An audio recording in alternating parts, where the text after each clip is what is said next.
12ই October মঙ্গলবার রাত 8টায় শামীম জাহেদি আছে এডিটর স্পিকে। জানিয়ে দিচ্ছি শিরোনাম। দেশে এখন কোটি আমানতকারীর সংখ্যা প্রায় 1 লাখ, প্রায় আয় বৈষম্য বাড়ার বহিঃপ্রকাশ বলছেন বিশ্লেষকরা।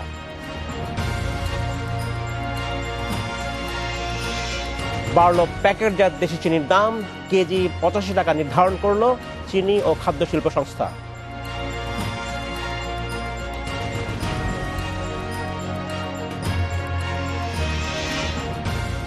হিন্দু বিধবা নারীর কৃষি অকৃষি উভয় সম্পত্তিতে অধিকার থাকবে, হাইকোর্টের পূর্ণাঙ্গ রায়ের পর্যবেক্ষণ।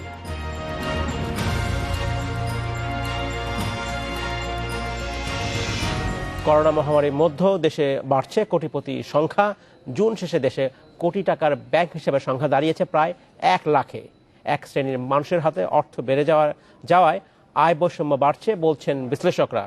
এদিকে নিত্যপণ্যের লাগামহীন দামে দিশাহারা মানুষ, তার উপর আবার বাড়ল সরকারি মিলে চিনির দামও। এসব নিয়ে কথা বলতে আমার সাথে নাটোর থেকে যোগ দিচ্ছেন চিনি ও খাদ্য শিল্প কর্পোরেশনের সাবেক চেয়ারম্যান অজিত কুমার পাল এবং ঢাকা বিশ্ববিদ্যালয়ের অর্থনীতি বিভাগের অধ্যাপক মোহাম্মদ হেলাল উদ্দিন। জনাব পাল এবং জনাব হেলাল উদ্দিন, আপনাকে স্বাগত জানাচ্ছি অনুষ্ঠানে। জনাব হেলাল উদ্দিন, আপনাকে দিয়ে শুরু করতে যাচ্ছি। আমরা বলছিলাম যে বাংলাদেশে কোটিপতি সংখ্যা বেড়েছে, অর্থাৎ ব্যাংক হিসেবে কোটি টাকার বেশি আছে এমন সংখ্যা 1 লাখ ছাড়িয়ে গেছে। খুব নতুন কিছু কিনা আসলে, এই জন্যই জানতে চাচ্ছি যে আমরা জানি যে বিশ্বের প্রায় 1% মানুষের হাতে পুরো বিশ্বের অর্ধেক সম্পদের তারা এই মালিক আসলে, অর্থাৎ এটা সবখানেই দেখা যায়। ডক্টর হেলাল। ধন্যবাদ। আমার মনে হয় এই নাম্বারটা মানে আপনার এটা ছোট আর কি, হয়তো প্রকৃত অর্থে নাম্বারটা হয়তো আরো বড় হবে। এবং একবার যখন কোটিপতি হয়ে যায়, কোটিপতি মানে তো আপনার 1 কোটি না, অনেকে হয়তো অনেক কোটি টাকা আছে, শত কোটি হাজার কোটি টাকা মানুষের আছে। সেখানে আপনার কোটিপতি একবার হয়ে গেলে সেখান থেকে বিচ্যুত হওয়ার তো সম্ভাবনা কম থাকে, বরং প্রতি বছরই দেখা যায় যে সেখানে আপনার যোগ হচ্ছে। এবং যখন আপনি দেখেন যে প্রতি বছরই আমার জিডিপি বাড়ছে প্রবৃদ্ধির কারণে, এখন জিডিপি যে বাড়ছে সেটা তো আপনার সব ইনকাম আপনার স্তরে মানে একই হারে যাচ্ছে না, তাই না? আমরা জানি যে একটা বৈষম্য আছে। তো সেখানে যেটা হয় যে আপনি দৌড়াচ্ছেন, আমি দৌড়াচ্ছি, আপনি আমার থেকে হয়তো ধরেন আপনার 500 গজ সামনে আছেন। এখন সেখানে যদি আপনি আরো একটু মানে অনেক বেশি গতিতে দৌড়ান, আমি আপনার পেছন দিয়ে কম গতিতে দৌড়াই, তাহলে কি হবে? আপনার সাথে আমার পার্থক্য করা পারবে? তো এখন এই একইভাবে আপনি দেখেন এই অর্থনীতিতে আপনি যদি দেখি যে আমরা যদি 1980s শুরু করি, আর্লি 80s থেকে কিন্তু মানুষের হাতে টাকা আসতে শুরু করলো, এবং আস্তে আস্তে প্রবৃদ্ধির সাথে আমরা দেখতে পাচ্ছি যে পভার্টি এলিভেশন মানে অনেক বেশি স্পিড আপ হয়েছে। ফলে যেখানে আপনার 4 ভাগের 3 ভাগ যেখানে আপনার পোর্ট ছিল, সেখান থেকে আমরা 4 ভাগের 1 ভাগে নামিয়ে নিয়ে আসছি। তারপর আপনি দেখবেন যে ওই যে যারা পভার্টির উপরে এসছে সেটা তো অ্যাবসলিউট লেভেলে এসছে, কিন্তু রিলেটিভ বৈষম্য যেটাকে রিলেটিভ পভার্টি বলি আমরা, হ্যাঁ, তো সেটা কিন্তু আপনার বেড়েছেই, বিভিন্ন সূচকে কিন্তু সেটা আছে। ফলে এখন ওই যে কথাটা আপনি বললেন যে 1 লক্ষ ছাড়িয়ে গিয়েছে, আমি বিস্মিত না এই ব্যাপারে এটাতে। এবং এই টাকার পরিমাণ বলা হচ্ছে 6,34,000 কোটি টাকা যেটা হয়েছে। এবং এটা আসলে একটা সত্য কথা যে এখানে যে ব্যাংক হিসাব কথা বলা হচ্ছে, এর মধ্যে সবই যে ব্যক্তি হিসাব তা নয়, বেশ কিছু প্রতিষ্ঠানের হিসাবও রয়েছে, এবং অনেক প্রতিষ্ঠানের তো আসলে 1 কোটি টাকার বেশি ব্যাংক থাকা খুবই স্বাভাবিক, সেই হিসাবে এসছে। আমি আপনার কাছে আবার ফিরে আসবো। জনাব অজিত কুমার পাল, আপনার কাছে যে বিষয়টা আমি জানতে চাচ্ছি, আজকে আমরা প্রতিবেদনে দেখেছি যে সরকারি চিনি কলের যে ব্যবস্থা, সেখানকার চিনির দাম বাড়ানো হয়েছে, কেজি প্রতি 85 টাকা নির্ধারণ করা হয়েছে। হঠাৎ এমন কি হলো সরকারি চিনি কলের যে চিনির দাম বাড়াতে হলো? এটা কি বেসরকারি সব পণ্যের দাম বাড়ানোর সাথে তাল মিলিয়ে করা হলো কিনা? অনেক ধন্যবাদ। খুব সুন্দর একটা প্রশ্ন আজকে জাতির সামনে দেখা দিয়েছে। আমি চিনি খাদ্য শিল্প কর্পোরেশনের চেয়ারম্যান ছিলাম। ওই সময় যখন আমি যোগদান করলাম, তখন দেখলাম যে চিনি বিক্রি হয় না, গোডাউনে চিনি গলে যাচ্ছে, চিনি বিক্রি হচ্ছে না। কারণটা কি? কারণ হলো সরকারের উদ্দেশ্য হচ্ছে চিনি বিক্রি করে লাভ করা, বরং সরকারের উদ্দেশ্য হলো চিনির মার্কেটটাকে একটা গ্রহণযোগ্য জায়গায় রাখা, যাতে সাধারণ মানুষ যেন কম মূল্যে, ন্যায্য মূল্যে চিনিটা কিনতে পারে। এবং যেহেতু চিনি 18 লক্ষ মেট্রিক টন বার্ষিক চাহিদার মধ্যে চিনি খাদ্য শিল্প কর্পোরেশন যদিও 1 থেকে 2 লক্ষ টন চিনি উৎপাদন করতো, তারপরেও 1 লক্ষ থেকে 2 লক্ষ টন ইট ইজ হিউজ। এই কারণেই ধরেন রমজান মাসে আমরা চিনি রেখে দিতাম, আমরা চিনি বিক্রি করতাম না, এই কারণে যে রমজান মাসে যদি বাজারে কেউ ম্যানিপুলেট করে দামটা বাড়াতে চায় তখন আমরা চিনি সাপ্লাই করে দিই, বাজারে ছেড়ে দিলে তখন হয় কি চিনির দাম অটোমেটিক গ্রহণযোগ্য জায়গায় চলে আসে, সহনশীল জায়গায় চলে আসে। ঠিক এই একটা অবজেক্টিভ যে যাতে কেউ ম্যানিপুলেট করতে না। চিনি 18 লক্ষ মেট্রিক টনের ভিতরে আমি মাত্র 1 থেকে 2 লক্ষ মেট্রিক টন করছি, বাকি 16 লক্ষ মেট্রিক টন কিন্তু প্রাইভেট সেক্টর থেকে আসছে। কোনটা? যেটা তারা রিফাইনারির মাধ্যমে রসুগার নিয়ে এসে রিফাইনারির মাধ্যমে সাদা চিনি, ঝকঝকে সুন্দর চিনি এগুলি তারা নিয়ে আসতো। এই চিনির দাম তারা কিন্তু সবসময় খেয়াল রাখতো সরকারের দিকে, যে সরকারের চিনির দাম কত, কিন্তু ওর থেকে যদি তার চিনির দাম বেশি বাড়ায় তাহলে তার চিনি চলবে না। এই কারণেই যে বাজারে একটা প্রতীতি ছিল যে চিনি খাদ্য শিল্প কর্পোরেশনের চিনি মানে হচ্ছে আখ থেকে, মাটির নির্যাস থেকে চিনিটা তৈরি হচ্ছে, এর পুষ্টিগুণ ভালো, এটা হাইজিন, এবং এটি ধরুন বিভিন্নভাবে প্রচার পত্রিকাও এসেছে যে বরং বাজারের যে অন্য প্রাইভেট সেক্টরের যে চিনিটা, রিফাইনারি চিনিটা, তার সাথে গুণগত মান অনেক অনেক বেশি বাংলাদেশ চিনি খাদ্য শিল্প কর্পোরেশনের চিনি। অজিত কুমার পাল, আপনি যেটা বলছেন তাহলে আসলে সরকারের যে আপনি যেটা বলছেন উদ্দেশ্য হচ্ছে বাজারকে নিয়ন্ত্রণে রাখা, যাতে বেসরকারি খাতের চিনি বা যারা মিল কারখানার মালিক আছেন তারা বেশি দাম বাড়াতে না পারে, কিন্তু এর বিনিময়ে কিন্তু সরকারকে অনেক অর্থ ভর্তুকি দিতে হচ্ছে। সেটা তো আসলে অর্থনৈতিকভাবে খুব কি একটা গ্রহণযোগ্য, খুব আসলে কস্ট এফেক্টিভ আসলে। তাহলে এই জায়গাটা আমি আরেকটা কথা বলি, সেটা হলো চিনি শিল্প বাংলাদেশের একটা প্রাচীন শিল্প। বাংলাদেশের যখন কোনো শিল্প ছিল না তখন চিনি শিল্প ছিল। প্রত্যন্ত অঞ্চলে চিনি শিল্পগুলি হয়েছে, প্রত্যন্ত অঞ্চলে দেশে প্রায় এই যে 15টা-16টা চিনি কল দেশের প্রত্যন্ত অঞ্চলে, কোন জায়গায় যেখানে মানুষের আর কোনো ভরসা ছিল না। এই চিনি শিল্প হয়েছিল জন্য, গড়ে উঠেছিল জন্য, প্রত্যন্ত অঞ্চলে গড়ে উঠেছিল জন্য সেখানকার মানুষ শিক্ষা পেয়েছে, কারণ স্কুল করেছে চিনি, সেখানকার মানুষ রাস্তাঘাট পেয়েছে কারণ চিনি শিল্প রাস্তাঘাট করেছে, সেখানে মানুষের সামাজিকতা হয়েছে, মানুষের সভ্যতা গড়ে উঠেছে, মানুষ কিন্তু একটা আশার আলো নিয়ে, এবং বহু মানুষ কিন্তু চিনি শিল্পের সাথে জড়িত। সেখানে আখ চাষি থেকে শুরু করে বিশাল পরিমাণ, আমার প্রায় 4-5 কোটি মানুষ কিন্তু এটার সাথে কোনো না কোনো ভাবে জড়িত ছিল। তাহলে এই মানুষগুলি রুটি রুজিও কিন্তু এই চিনিকে ঘিরে। সুতরাং সরকারের উদ্দেশ্য যেহেতু মুনাফা ভোগ করা না, সরকারের কিন্তু শুধু চিনি বিক্রি না, চিনি উৎপাদনে চিনির সাথে এই যে সামাজিক যে বিষয়গুলি বললাম, যে সামাজিক একটা ডেভেলপমেন্ট, এক্ষেত্রে কিন্তু চিনি শিল্পের একটা অবদান ছিল। এত দীর্ঘ সময় কিন্তু চিনি উৎপাদন কিন্তু বৃদ্ধি হয়নি। এখন আপনি নিজেই বলছিলেন যে খুবই সামান্য 2 লাখ মেট্রিক টনের মতো আসলে উৎপাদিত হয়, বাকি 14-15 লাখ মেট্রিক টন কিন্তু আসলে পুরোপুরি আমদানি নির্ভর। আমি এই বিষয়ে আপনার কাছে বিস্তারিত আসবো। আমি ডক্টর হেলাল উদ্দিন আপনার কাছে যেতে যাচ্ছি। আপনি সবাই বলছিলেন যে এটা আসলে আয় বৈষম্যের কারণেই হচ্ছে, এবং পৃথিবীর সবখানে সব দেশেই কিন্তু এই ধনী দরিদ্রের মধ্যে একটা ব্যবধান কমানোর চেষ্টা করা হয়, এবং সেখানে বিভিন্ন ধরনের অর্থনৈতিক ব্যবস্থা গ্রহণ করা হয়ে থাকে। বলাই হয়ে থাকে যে সম্পদের উপর কর বাড়ানো হয় যাতে ব্যবধানটা কমে যায়, এবং এর একটা শেয়ার অংশ যারা সম্পদশালী নয় তাদের মধ্যে বিলিয়ে দেওয়া যেতে পারে সেই অর্থে। সেই ধরনের ভালো ব্যবস্থা কি আমাদের এখানে এখন আছে বাংলাদেশে? এখন আপনি একটা জিনিস খেয়াল করেন যে আমরা বাংলাদেশে কিন্তু আমরা যখন কর ব্যবস্থায় যাই, এই কর কালেকশনের ক্ষেত্রে আপনি দেখবেন যে অন্য কম্পারেবল দেশ থেকে আমাদের কিন্তু কর কালেকশন খুব কম। আপনি জিডিপি শতাংশ হয়তো 10%। হ্যাঁ, তো সেটা যদি আপনি দেখেন সেটাও কিন্তু আপনার যারা হাই ইনকাম গ্রুপের তাদের কাছ থেকে আসতেছে, কিন্তু তাদের সবার কাছ থেকে হয়তো আমরা যে পরিমাণে কালেক্ট করার কথা সেটা হয়তো করতে পারছি না আমরা। তো এখন সম্পদ করার বিষয়টা তো পরে, আগে তো আপনার যে করগুলি আপনার দৃশ্যমান আছে, ইনকাম ট্যাক্স বলেন, অন্যান্য পরোক্ষ যে করগুলো আছে, তো সেগুলি আমরা দেখতে পাচ্ছি যে পরিমাণে আপনার এখান থেকে কালেক্ট করার কথা আমরা করতে পারছি না। এবং সম্পদ করার ক্ষেত্রে কিন্তু কয়েকবার কথা হয়েছে, এবং সেটার আপনার এখন কিন্তু একটা দেখবেন যে সারচার্জ কিন্তু আপনার আছে একটা, যে আপনার ওভারঅল ট্যাক্স যা হলো আপনার, তারপরে আপনার ইনকাম যদি 3 কোটির বেশি হয়, 2.5 কোটির বেশি হয়, 5 কোটির বেশি হয়, এরকম কোনো একটা এডিশনাল ট্যাক্স আপনাকে পে করতে হয়। তো এখন যেটা হচ্ছে যে আপনি, এটা হলো একটা উপায়, হলো ট্যাক্সের কথা বলছেন। অন্য উপায় যেটা, যে আপনি যখন শ্রম বাজারে যাবেন, সেইখানে ওই বাজারে একজন শ্রমিক তার যে উৎপাদনশীলতা সে অনুযায়ী পেড হচ্ছে কিনা, অথবা তার ওয়েস্টটা কি তার প্রোডাক্টিভিটি অনুযায়ী কম কিনা। আবার এই শ্রমের মাধ্যমে অর্জিত অর্থ নিয়ে যদি আপনার বাজারে গিয়ে দেখে যে একটা কম্পিটিটিভ মার্কেটে প্রাইস যে লেভেলে থাকা উচিত তার থেকে যদি প্রাইস বেশি হয়, তাহলে তার রিয়েল ইনকাম আরো ফল করে। এবং আপনি হয়তো এগ্রি করবেন যে আমাদের এই ফ্যাক্টরস মার্কেট বা আমরা যে শ্রম মার্কেটে দেখি শ্রম বাজার, সেখানে কিন্তু দেখবেন যে অনেক ক্ষেত্রে কিন্তু আমরা কথা বলি যে আমাদের আরএমজি ক্ষেত্রে তারা যে মজুরিটা পাচ্ছে এটা কি অ্যাট পার কিনা। আপনার বিভিন্ন আপনার প্রাইভেট সেক্টরে যারা আছে সেখানে আপনার মানে মজুরিটা আপনার তার প্রোডাক্টিভিটি অনুযায়ী মানে কম দিচ্ছে কিনা, বেশি তো দিবে না। জি। তো একইভাবে আপনার এই যে পণ্যের বাজার আপনি দেখেন, সরকারের যে পলিসি সেখানে কি আছে, সেখানে আছে যে প্রতি বছর 5 থেকে 6% মূল্যস্ফীতি। তার মানে প্রতি বছরই আপনার দেখবেন দাম বাড়তেছে। এখন গভর্নমেন্ট সেক্টরে যারা আছে তাদের ক্ষেত্রে আমরা জানি যে একটা ইনক্রিমেন্ট দিয়ে আপনার এটাকে ক্যাপচার করার চেষ্টা করা হচ্ছে, কিন্তু গভর্নমেন্ট সেক্টরে তো 1%। জি। আপনার পপুলেশনের 1% গভর্নমেন্ট সেক্টরে 17 লক্ষ লোক। আর বাকি যারা আছে তারা কি করছে, তারা তো আপনার মানে প্রাইভেট সেক্টরে অল্প কিছু আছে, কয়েক %। আর সবাই একজন কৃষক, তার অ্যাডজাস্টমেন্টটা কিভাবে হবে?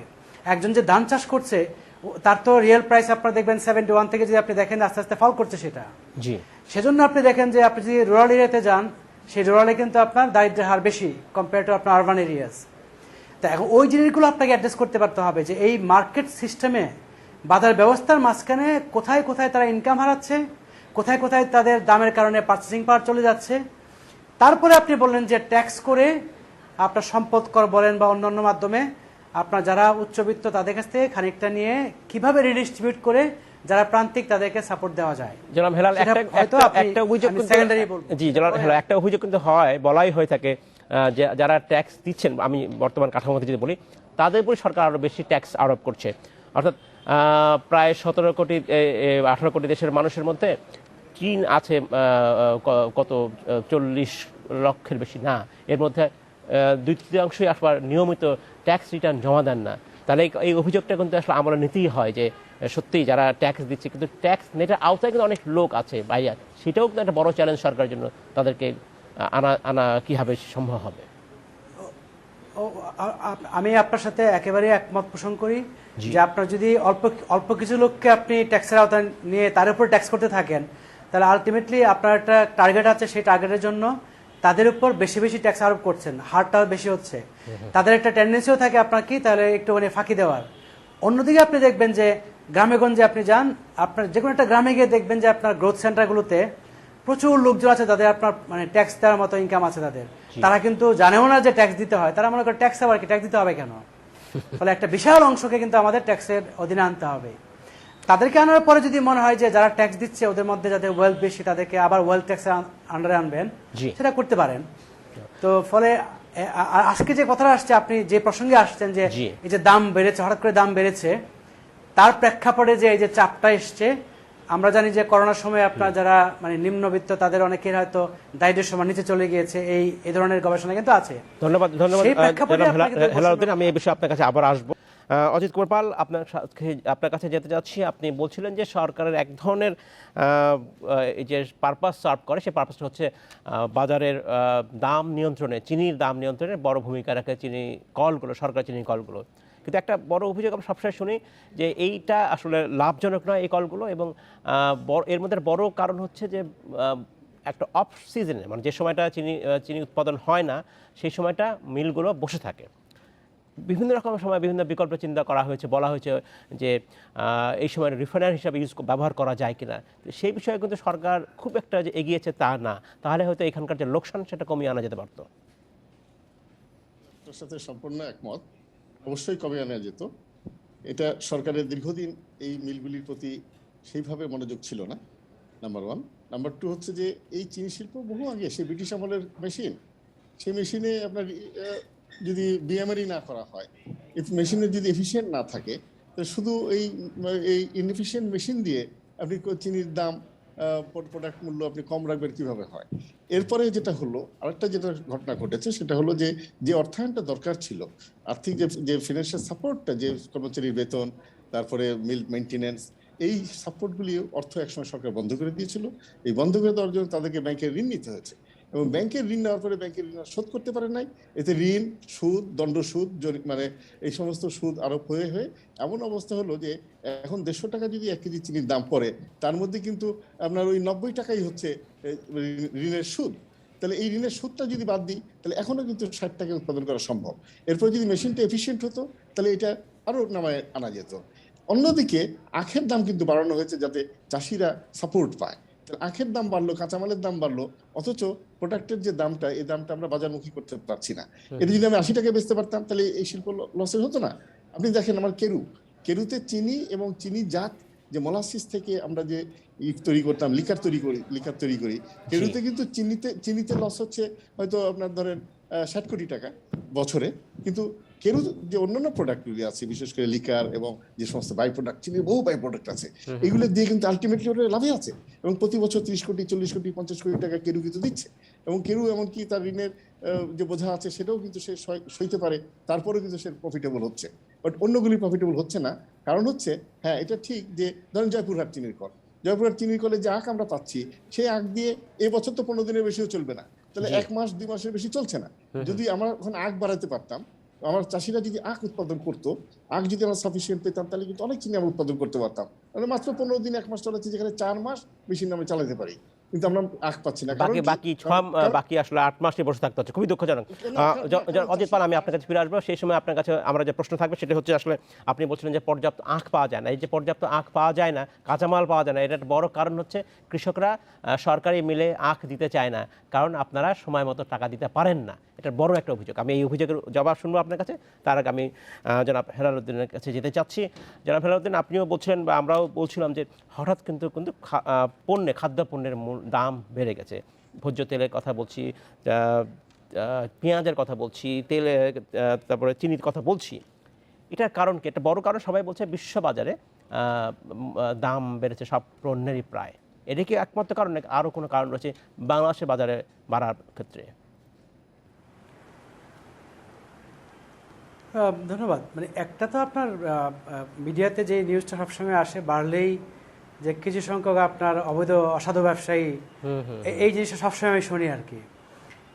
এখন গত 2 দিনে আপনি গভর্নমেন্টের লেভেলে ব্যবসায়ীদের সাথে যে আপনার ডিসকাশনটা হচ্ছে বা মিটিং হচ্ছে, সেখানে কিন্তু মোটামুটি স্পষ্ট যে হ্যাঁ, যে বিশ্ববাজারে আপনার দাম বেড়েছে। আপনি তেলের দাম দেখেন, ভোজ্য তেল, হ্যাঁ, এটা কিন্তু আপনার ওই গভর্নমেন্ট, যখন আপনি টেলিভিশন থেকে দেখানো হয় যে বিশ্ববাজারে মানে যে হারে বাড়ছে আমাদের সে হারে বাড়ে নাই, চিনির দাম বিশ্ববাজারে যে হারে বাড়ছে সে হারে বাড়ে নাই, মানে পুরোটা তো বাড়বে না। কারণ আমি যখন ক্রুড আপনার অয়েল নিয়ে আসছি, তো ক্রুড অয়েল তো আর পুরোটা প্রাইস না, তাই না? এর মধ্যে আপনার অন্যান্য কস্ট আছে, সেগুলো না বাড়লে আপনার শুধু ক্রুড অয়েলের প্রাইস বাড়লে তো পুরোটা বাড়বে না।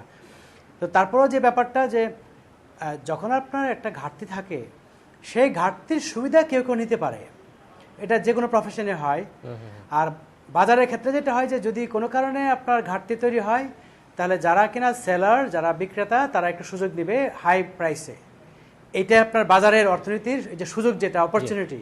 অনেক ধন্যবাদ ধন্যবাদ আমাদের সাথে থাকার জন্য। জনাব অজিত পাল, আপনার কাছে প্রশ্ন ছিল যে যারা আখ চাষি, তারা দাম পায় না সরকারি মিলের কাছে, কারণ কি? অর্থের অনটন কেন? উৎপাদন কম, চিনি বিক্রি করতে পারছি না, ফাইন্যান্স নাই, বেতন দিতে পারছি না, মেনটেন্যান্স করতে পারছি না, আপনার সরকারও টাকা দিচ্ছে না, বা মাঝে মধ্যে দিলে হয়তো আমার লাগবে 1000 কোটি, সরকার দিচ্ছে 100 কোটি, অনেক দান দরবার করার পরে টাকাটা পাচ্ছি। এই 100 কোটি দিয়ে আমি কিছুই করতে পারছি না, অথচ আমার সার দিতে হয়, বীজ দিতে হয়, চুন কিনতে হয়, মেনটেন্যান্স অনেক কিছু আছে, তারপর চাষিদের ঋণ দিতে হয়। এই সব কিছু মিলে যখন আমরা যেটুকু টাকা পাচ্ছি, এই টাকা দিয়ে আমার বেতন ভাতাই দিতে পারছি না। অনেক ধন্যবাদ অজিত পাল, অনেক ধন্যবাদ মোহাম্মদ হেলাল উদ্দিন, আপনাকে অনেক ধন্যবাদ আমাদের সাথে থাকবার জন্য। আমাদের শেষ করতে হচ্ছে আজকে। হিন্দু বিধবা নারীর কৃষি অকৃষি উভয় প্রকার সম্পত্তিতে অধিকার থাকবে বলে পর্যবেক্ষণ দিয়েছেন হাইকোর্ট।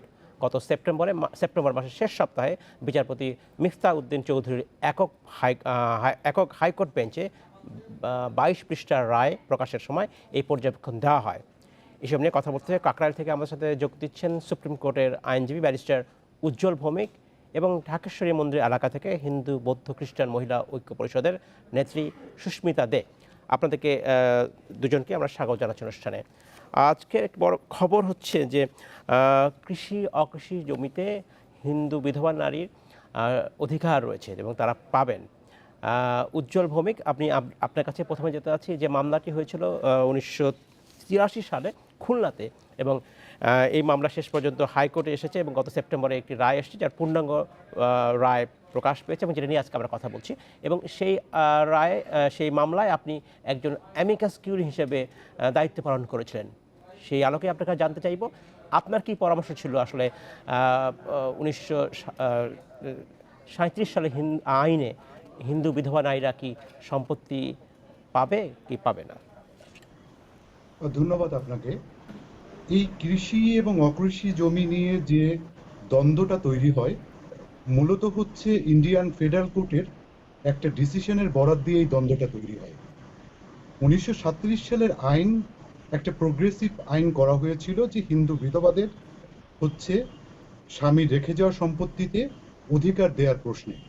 হিন্দুদের একটা পিকুলারিটি ছিল এই 37 সালের আইনের পূর্বে হিন্দুদের যে বিধবারা ছিল তারা চতুর্থ পর্যায়ে পেতেন, অর্থাৎ ওখানে সন্তান, পুত্র সন্তান, পুত্রের পুত্র এবং পুত্রের পুত্রের পুত্র থাকলে, অর্থাৎ তারা বর্তমান থাকলে হিন্দু বিধবা পেতেন না। এতে করে এই 1937 সালে হিন্দু বিধবাদের পুত্রের সমধিকার দেওয়ার জন্য এই আইনটা করা হয় এবং এই আইনটাতে বলা হয় তার হাজবেন্ডের প্রপার্টি, রেখে যাওয়া প্রপার্টিতে বিধবারা এক পুত্রের সমান হচ্ছে সম্পত্তি পাবে। জি। তো এখানে যে কোনো প্রপার্টির কথা বলা হয়েছে এই 37 সালের আইনে। তো এই আইনটা ছিল হচ্ছে সেন্ট্রাল গভর্নমেন্টের, ইন্ডিয়ান তৎকালীন সেন্ট্রাল গভর্নমেন্টের। তো এই আইন নিয়ে প্রশ্ন ওঠে হচ্ছে কনস্টিটিউশনাল কোর্টে, তৎকালীন যে ফেডারেল কোর্ট ছিল।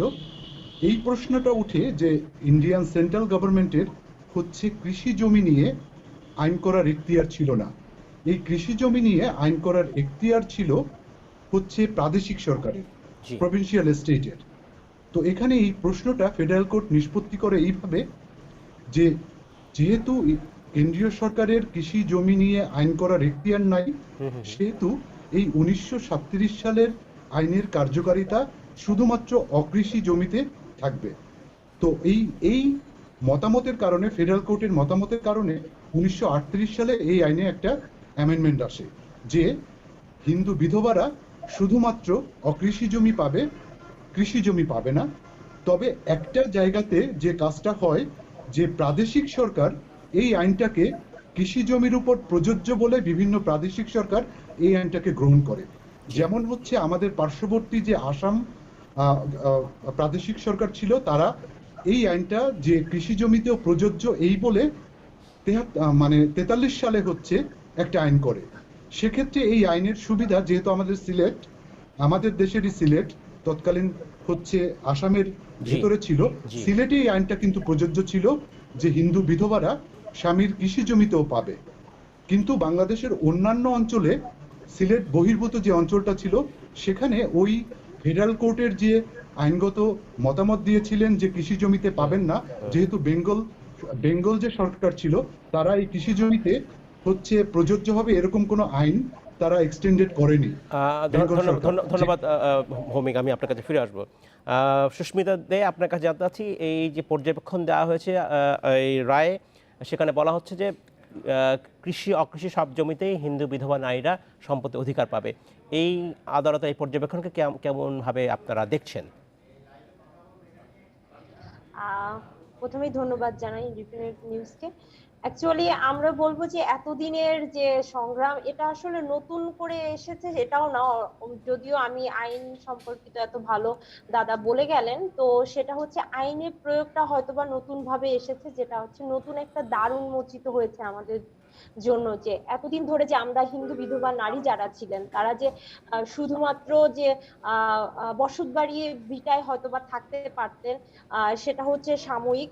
দেখা যেতে আমার এমন অনেক আত্মীয় স্বজন আছেন যারা তাদের সন্তান সন্ততি নিয়ে তার বাপের বাড়িতে বাধ্য হয়েছেন, তার স্বামীর বাড়িতে থাকতে পারেননি। তো অবশ্যই এটা অনেক বড় ধরনের একটা ইভেন্ট আমাদের জন্য। কিন্তু এটা পাশাপাশি এটা কিন্তু আমাদের শুধুমাত্র ভোগসত্ত্ব একটা বিষয় থাকে, যেখানে আমাদের নারীদের অধিকার কিন্তু থাকে না, এই প্রপার্টির উপরে বিক্রি করার কোনো অধিকার থাকে না। অ্যাকচুয়ালি যে সনাতন ধর্মের একজন মেয়ে হিসেবে আমি বলবো, একজন নারী হিসেবে, যে সনাতন ধর্মাবলম্বী যে আমার মায়েরা আছেন, তাদের কিন্তু এরকম কোনো অধিকার নেই যে স্বামীর সম্পত্তিতে বা পিতার সম্পত্তিতে, যেটা অ্যাকচুয়ালি আমরা এখন বাংলাদেশ মহিলা ঐক্য পরিষদ যেটা নিয়ে আমাদের আগামী দিনের লক্ষ্য যে স্বামীর সম্পত্তিতে বা পিতার সম্পত্তিতে উত্তরাধিকার আইন যেটা আমরা বর্তমানে লড়াই করছি, যেটা নিয়ে কথা বলছি, যেটা নিয়ে এটাই সেখানে আগামী সমান দিনে অধিকার চান, তাই তো?